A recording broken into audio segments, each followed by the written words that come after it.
Bienvenue dans Hors Rituel, le podcast pour une magie sans artifice, indisciplinée et sans mode d'emploi. Ici, on ne récite pas, on expérimente.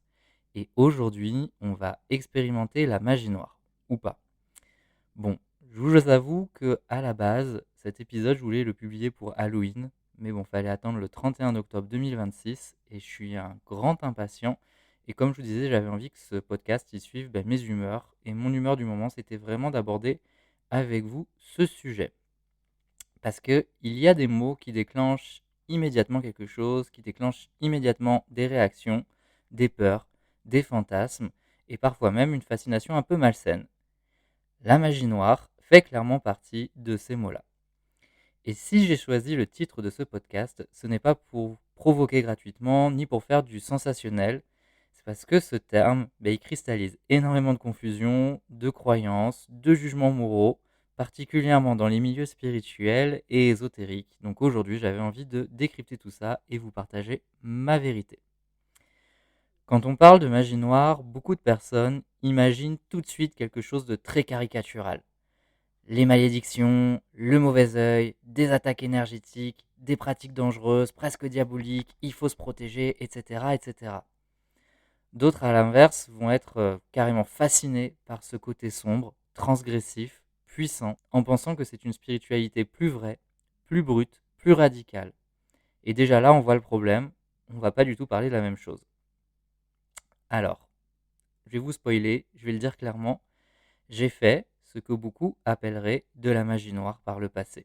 Ça remonte à un petit moment déjà, j'en parle un peu plus tard. Mais vraiment pas dans le sens fantasmé, spectaculaire ou hollywoodien comme sur une série sur Netflix. Et c'est justement ce que j'ai envie de poser ici. Remettre de la nuance, de la conscience et de la responsabilité derrière ce mot magie noire. Avant d'aller plus loin, il y a quelque chose qui est pour moi très important à comprendre. C'est que dans les milieux spirituels, ésotériques et chamaniques, il y a souvent une idée très répandue selon laquelle certaines pratiques seraient bien et d'autres mal. J'ai entendu, et ça peut encore m'arriver d'entendre souvent des phrases comme ça, je veux pas le faire, c'est parce que c'est mal. Le chamanisme, c'est quand même une voie spirituelle hyper dark, non? Non, mais de toute façon, la médiumnité, c'est hyper dangereux.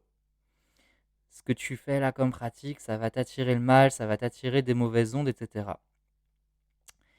En réalité, derrière tout ça, je trouve qu'il y a une croyance très forte autour de la notion de mal que j'aimerais déconstruire aujourd'hui. Parce que pour moi, c'est là qu'il faut être très clair. La magie, l'énergie, les pratiques ésotériques, toutes les pratiques en fait spirituelles, énergétiques, etc., elles sont par définition neutres. Elles sont même fondamentalement neutres. C'est hyper important que vous compreniez cela. Il n'y a pas de pratiques qui seraient bonnes par essence et d'autres qui seraient mauvaises par essence. Elles sont neutres, je le répète. C'est pas parce que vous pratiquez ceci que vous êtes une bonne personne et c'est pas parce que vous pratiquez cette magie ou cette spiritualité que vous êtes une mauvaise personne. Vraiment la métaphore la plus simple pour comprendre et qu'on enseigne beaucoup dans le milieu ésotérique aux personnes qu'on initie, c'est celle du couteau. Un couteau, ça peut servir à cuisiner, à nourrir notre famille, à nourrir des proches, à préparer des bons plats, à préparer un repas avec amour. Et le même couteau, il peut servir à tuer. Désolé, c'est pas la métaphore du siècle, c'est pas la grande révélation. Donc le couteau en lui-même, il est ni bon ni mauvais. Vous n'allez pas vous dire ah un couteau c'est mal. En fait, c'est l'intention, c'est l'usage, c'est la conscience qu'on en a qui vont faire que le couteau va servir à faire le bien ou va servir à faire le mal. C'est exactement pareil pour les pratiques spirituelles, énergétiques, etc. C'est l'état de conscience dans lequel vous êtes, c'est votre intention. Je répète, en magie, l'énergie est neutre, les pratiques sont neutres. Ce qui change, c'est votre intention, c'est le niveau de conscience, c'est la responsabilité. Il y a aussi quelque chose qui est important pour moi de partager ici. Désolé, je dis souvent c'est important en fait, tout ce que je partage dans ce podcast est important. J'ai beaucoup gravité dans la communauté ésotérique, dans le sens witchy ici, hein, dans le sens sorcière. Je vous invite à revoir l'épisode 1. Dans le milieu de la magie, de la sorcellerie, des rituels, etc. Et ce qui m'a vraiment frappé avec le temps, c'est de voir que certaines personnes se présentaient comme très puissantes, capables de faire des sorts très forts, très efficaces, que ce soit pour attirer l'argent, de l'amour, du succès, ou même agir sur les autres. Et ce qui m'a choqué, j'en perds ma voix, c'est que bien souvent, ces personnes, en fait, elles vont pas du tout travailler sur elles-mêmes. Quand je dis travailler sur elles-mêmes, c'est qu'elles vont pas travailler sur le plan psychologique, elles vont pas travailler sur le plan émotionnel, elles vont pas travailler sur leurs blessures. Résultat, elles sont capables, ok, de peut-être faire en fait des rituels qui sont hyper élaborés, très impressionnants, hyper puissants, etc. Mais au final, elles se posent jamais de questions sur leur propre psyché. Et c'est là que pour moi, il va s'installer un vrai problème et qui peut s'apparenter à de la magie noire. Parce que faire un rituel pour attirer l'amour, par exemple, c'est très bien. Pas de souci, si tu veux en faire un, t'en fais un. Mais si derrière, tu es en pleine dépendance affective, par exemple, que tu as des blessures relationnelles qui n'ont pas été travaillées, que tu as souffert par le passé en couple, admettons, tu n'es peut-être même pas du tout prêt ou pas du tout prête à être en couple, ça va pas être une bonne idée. Tu peux attirer quelqu'un, oui, mais à quel prix et pour rejouer quoi au final? Si c'est pour rejouer encore une relation de dépendance affective, etc. À un moment donné, il va peut-être falloir travailler sur toi et te poser la question pourquoi tu veux à tout prix faire un sort pour attirer l'amour? Pourquoi tu veux à tout prix être en couple? Qu'est-ce qui te dérange dans le célibat, dans l'idée d'être seul, etc. Pareil pour l'argent. Aucun problème pour les rituels d'abondance, fais-en autant que tu veux. Mais attirer de l'argent quand on a une relation conflictuelle, malsaine avec l'argent, quand on a des peurs profondes, des croyances de manque, ça va pouvoir créer des situations très inconfortables, voire destructrices. Et je suis désolé, mais l'intention qui émane de ça, elle n'est pas top, parce qu'on a une faille psychique à la base. Si tu fais un rituel parce qu'en fait, tu es juste jaloux ou jalouse de la vie de quelqu'un d'autre, du succès de quelqu'un d'autre, et que tu veux avoir la même vie, je suis désolé, mais tu es en réaction. Tu n'es pas dans quelque chose de sain, d'aligné à ton essence. Et donc, ça, c'est important de se poser la question, ok, je fais un rituel, mais d'où ça part? Quelle est la part de moi qui a envie de faire ce rituel? Est-ce que c'est une blessure psychique ou est-ce que c'est mon être puissant, c'est dans tout mon être, dans tout mon cœur que je veux faire ce rituel? Puis il y a une question également qui est jamais posée dans ces pratiques de rituel. Est-ce que je suis prêt? Est-ce que je suis prête à recevoir ce que je demande? Est-ce que c'est ce que je veux vraiment? Est-ce que c'est pas mon ego qui veut ça? Est-ce que c'est pas mes peurs qui veulent ça? Est-ce que c'est pas mes blessures qui veulent ça? Est-ce que c'est juste moi, profondément? Cette magie-là, en soi, elle est pas mauvaise, celle qui vient de l'ego des blessures. C'est pas de la magie noire au sens classique, ok. Mais pour moi, elle peut le devenir, parce qu'elle est pratiquée sans conscience, sans travail sur soi, sans prise en compte des failles, des blessures et des zones d'ombre. Pour moi, clairement, le travail en psychologie, en fait, il est indispensable dans la spiritualité et l'ésotérisme. Et il n'y a pas pire personne qui n'ont pas du tout bossé sur leurs failles psychiques et qui font de la magie. Parce qu'au final, si on fait de la magie pour éviter un travail intérieur, pour contourner ce qui dérange, plutôt que d'aller transformer, d'aller explorer, d'aller faire de l'introspection, c'est là que je trouve qu'il y a un danger.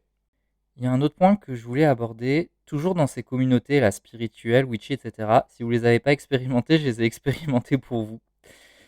J'ai entendu beaucoup de discours autour du fait qu'un bon rituel consisterait à invoquer une énergie, un esprit, une entité, un égrégore, et ensuite à manipuler, à diriger, à utiliser cet égrégore, cette énergie, cet esprit pour parvenir à ses fins.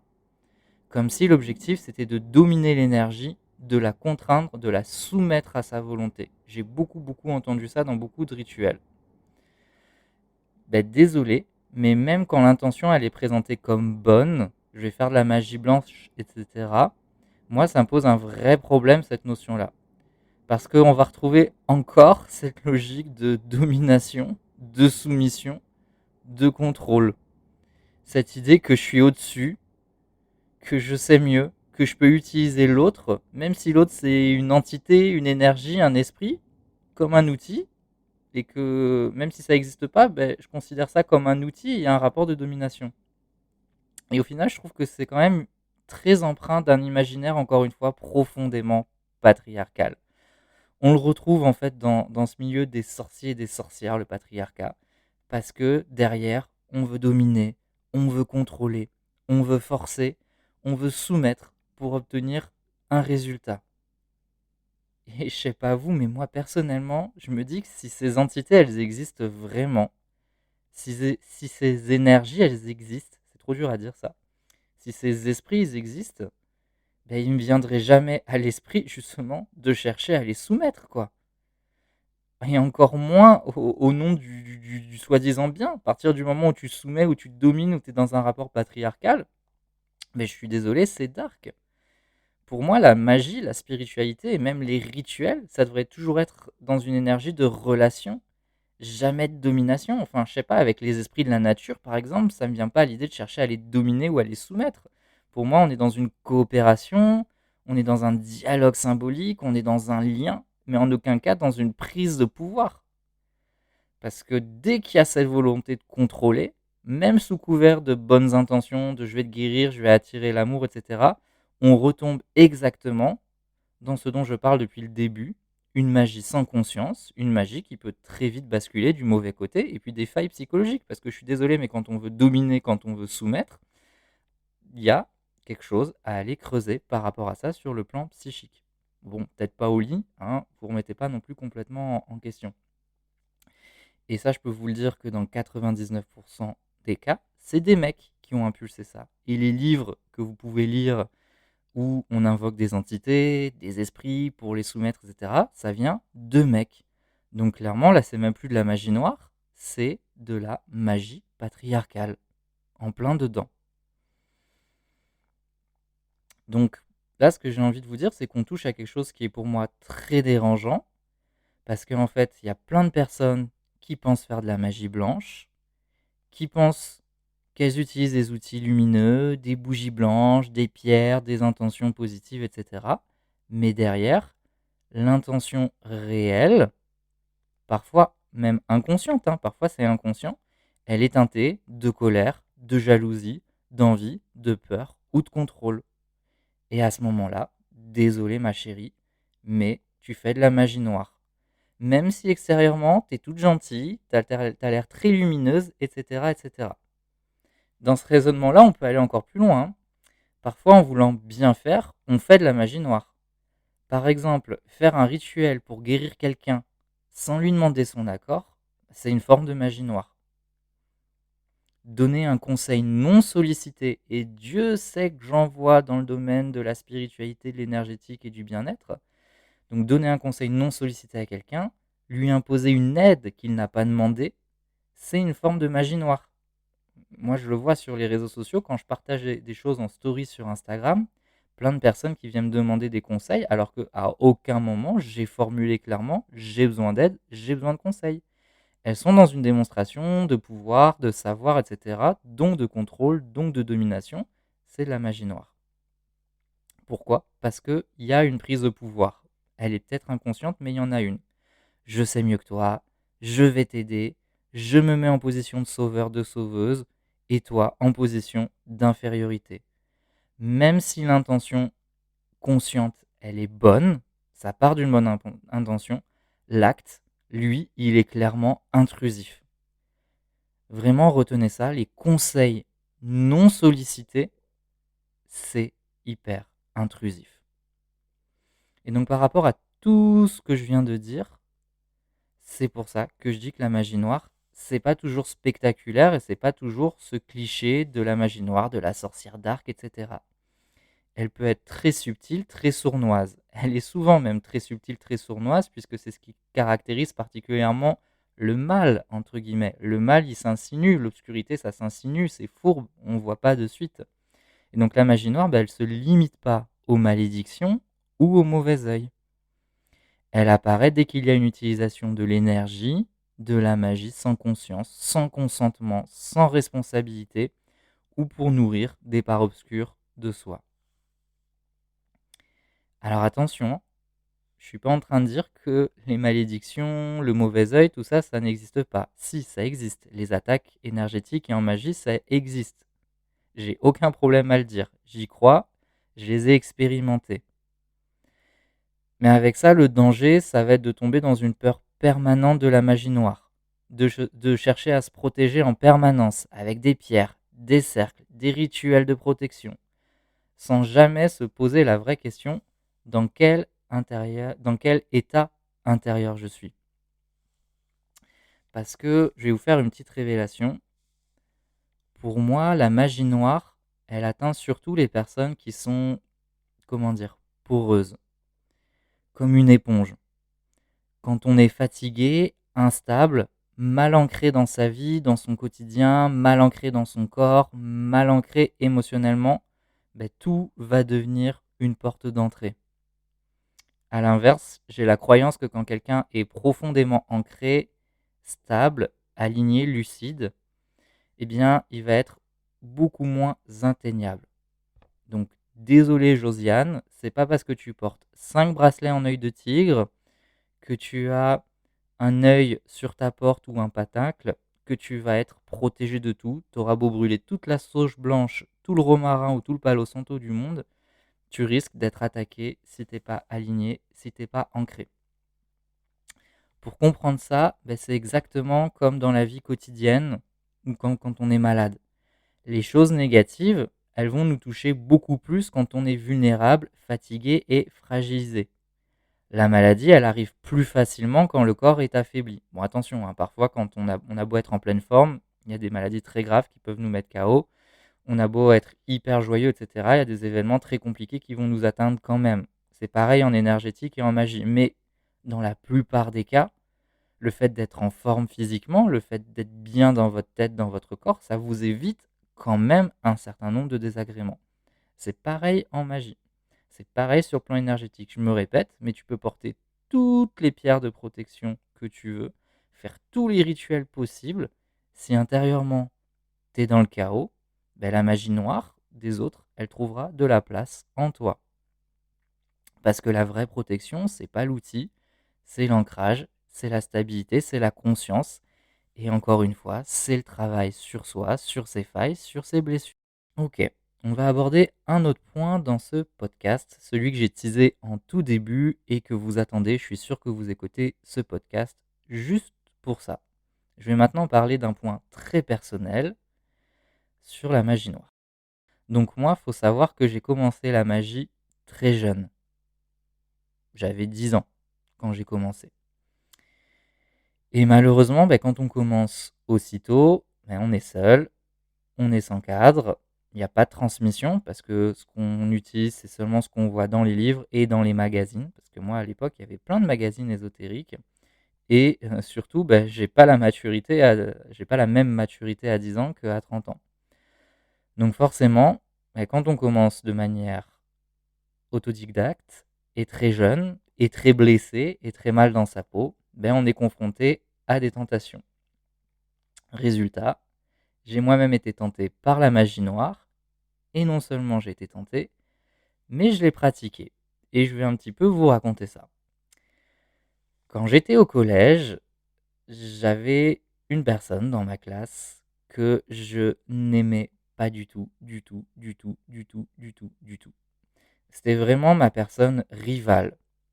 Pour plein de raisons à l'époque, maintenant après un travail sur moi, je sais tout simplement que c'est parce que elle représentait, cette personne, des choses que je voulais être.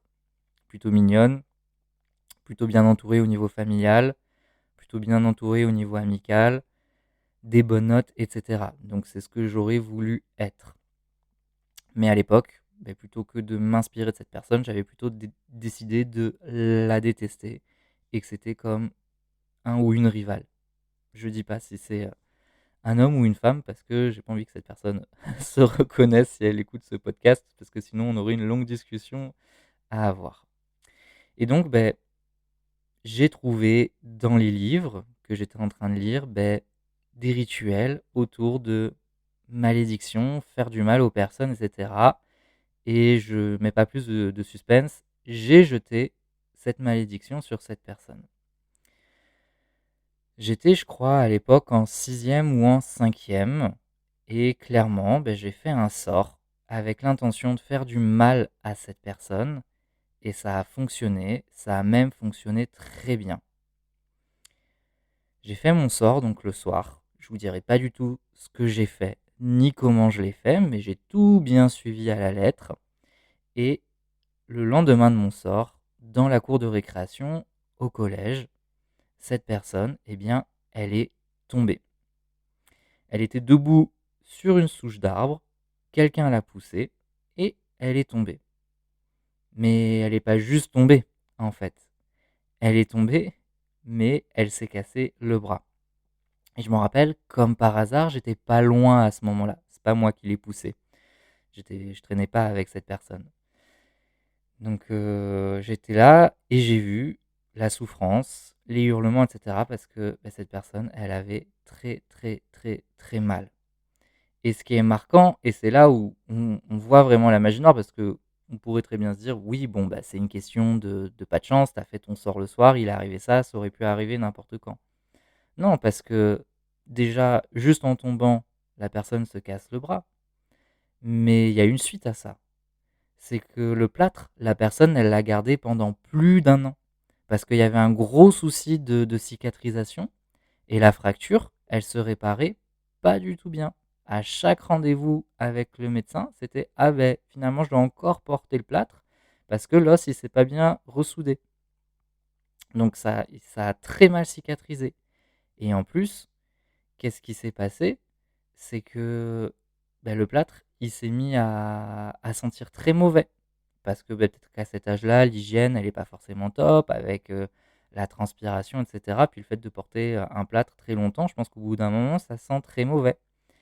Et sauf que quand vous avez un bras qui sent très mauvais au collège, eh bien, les gens, ils se moquent. Donc ensuite, toute l'année, cette personne, elle a été moquée, parce que son plâtre, il sentait mauvais. Donc personne voulait s'asseoir à côté d'elle, en cours. Tout le monde disait bras qui pue, bras qui pue, bras qui pue. Donc résultat, j'ai pourri une année de vie à cette personne. Et vraiment, je me rappelle encore, quand je l'ai vu tomber, quand je l'ai vu pleurer, j'ai été choqué moi-même. Je me suis dit, oh my god, qu'est-ce que j'ai fait? Donc forcément, il y a eu énormément de culpabilité et j'en ai encore maintenant. 20 ans après, plus de 20 ans après, je sens encore ce poids-là. Alors pourtant, hein, j'ai fait des choses pour demander pardon. Alors je suis jamais allé voir cette personne en mode je t'ai jeté un sort, parce qu'en plus c'est une personne qui, je sais, était déjà très cartésienne à l'époque et l'est encore, donc je pense qu'elle verrait pas le lien. Mais j'ai beaucoup demandé pardon, on va dire énergétiquement, j'ai demandé des réparations à l'univers, j'ai fait plein de rituels de purification, etc., comme pour couper les liens, comme pour annuler ce sort, en fait, revenir dans le passé, etc. J'ai essayé plein de choses, mais je le dis très honnêtement, je sens que le poids, il est encore là, comme je vous le dis. Parce que faire de la magie noire, ça marque.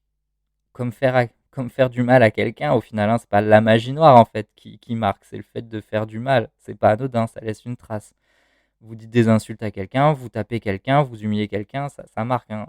Attention, vous dites pas ah, c'est la magie noire qui est plus dangereuse. Non, c'est le fait de faire du mal à quelqu'un tout simplement. Avec la magie, avec les mots, avec le corps, avec tout ce que vous voulez. Ça marque. Ça me rappelle certains, je sais plus dans quel film où il y avait comme ça, plus les personnes faisaient de la magie noire. Ah non, c'est dans Star Wars. J'avais joué à un jeu vidéo Star Wars et j'avais joué un Sith, petit attrait pour la magie noire, le côté obscur de la force.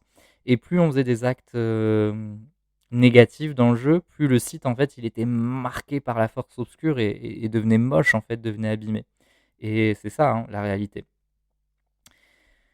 Par rapport à cette période de ma vie, je pense que ça témoigne quelque chose de très humain et même là, ce que je viens de vous dire, le fait que la magie noire, le pouvoir obscur de la force et cetera, ça fascine. Je pense que c'est très humain parce que tout ça, ça parle du rapport au pouvoir et le pouvoir, c'est grisant. Le pouvoir, c'est un peu comme une drogue, c'est un peu comme une substance, je pense, qui fait du bien quelque part.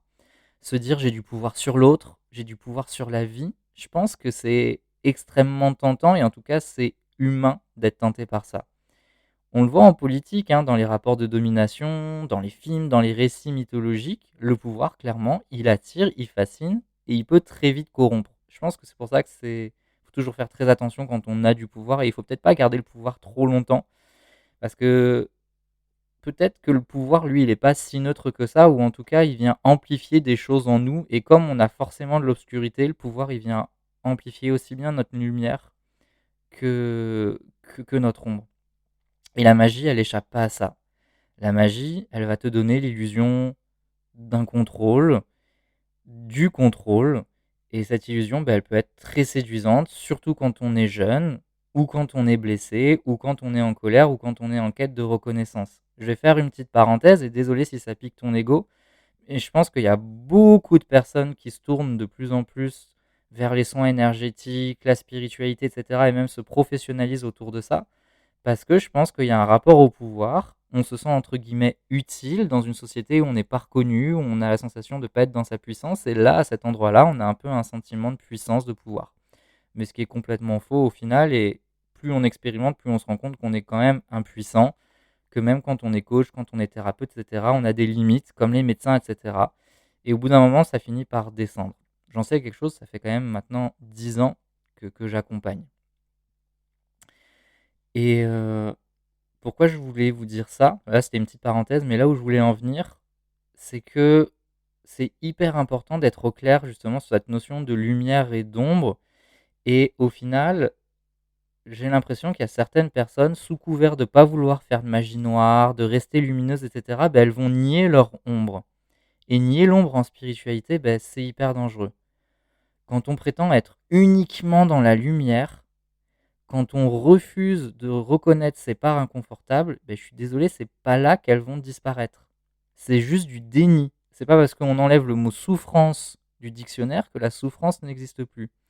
Nier son obscurité, c'est lui permettre d'agir ailleurs, en silence, de manière très fourbe, avec des projections, des jugements, et on en revient, des pratiques soi-disant bienveillantes, mais qui au final sont profondément violentes et intrusives. Personnellement, quand quelqu'un me dit je ne suis que lumière, que amour, etc., mais je fuis.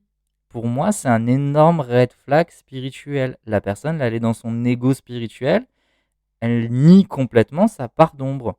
On est ombre et lumière. Et donc, rappelle-toi, ce que tu refuses de regarder en toi, le moche, le souffrant, le honteux, va finir toujours par agir à ta place.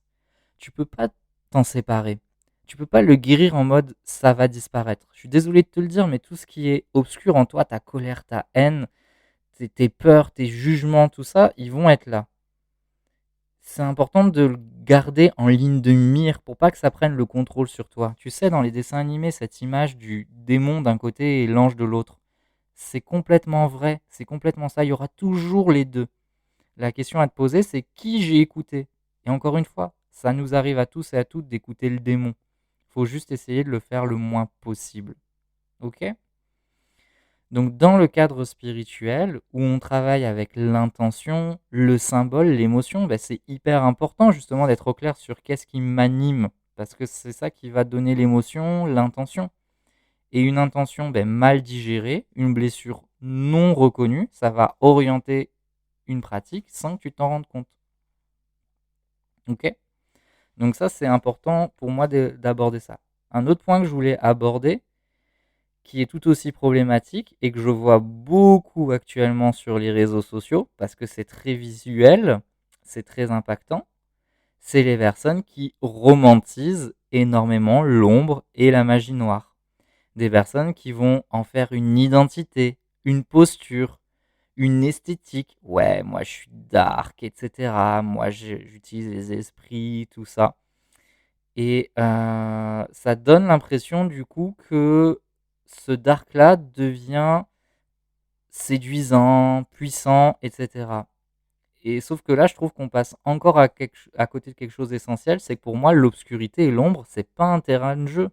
C'est pas là pour nourrir ton ego, te créer un personnage ou une illusion de profondeur, parce que aussi il y a des personnes, ouais, comme moi, je fais du dark, ce que je fais, c'est profond, c'est puissant, c'est vrai. Toi, tu fais du lumineux, c'est mal. Donc là, c'est l'autre extrême. Je vous parlais des personnes qui sont trop en mode je suis lumineuse, tout ça. Mais on a l'inverse, il y a les personnes qui se jouent trop dark, mystérieuses, tout ça. Les extrêmes ne sont jamais bons à ce niveau-là. Au final, romantiser l'ombre, l'obscurité, la magie noire, c'est toujours une manière de pas avancer et c'est une façon très élégante, je l'accorde, de pas se transformer, de pas se poser de questions. On va s'installer dans l'obscurité et au final, on confond intensité avec évolution.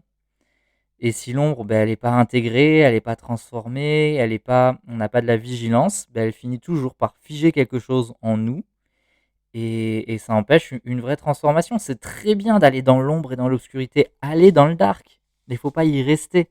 C'est un passage, ok? L'ombre, on est là pour travailler avec elle. C'est le travail de l'ombre. En anglais, c'est shadow work. C'est classe comme mot, j'aime bien. Et qu'est-ce que ça veut dire, justement, travailler avec l'ombre? Réellement, c'est quoi le shadow work? J'aimerais qu'on parle un peu de ça avant de terminer ce podcast qui est assez long, désolé.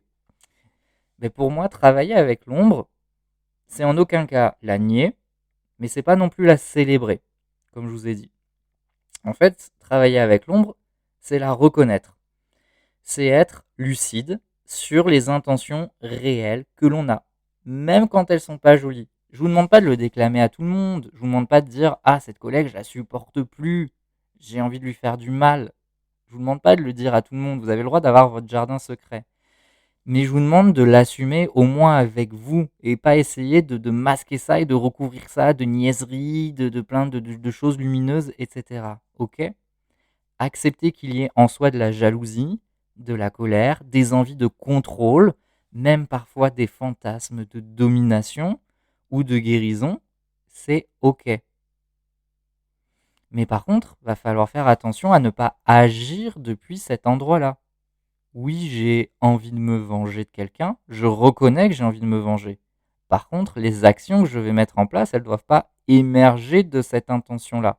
Et c'est en ce sens-là qu'il faut que je fasse hyper gaffe dans ma magie. Parce que si je veux faire un rituel pour régler les choses avec cette personne et que j'ai pas vu qu'en fait j'avais juste envie de lui maraver la gueule, ça va forcément venir dans mon rituel. Même si dans le rituel, je dis plein de belles choses.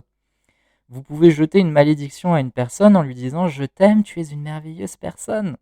Mais si au fond de vous, il y a une part de vous qui dit putain, je te déteste, je suis jaloux de toi, etc., même une part inconsciente, vous jetez du poison au visage de la personne avec votre compliment.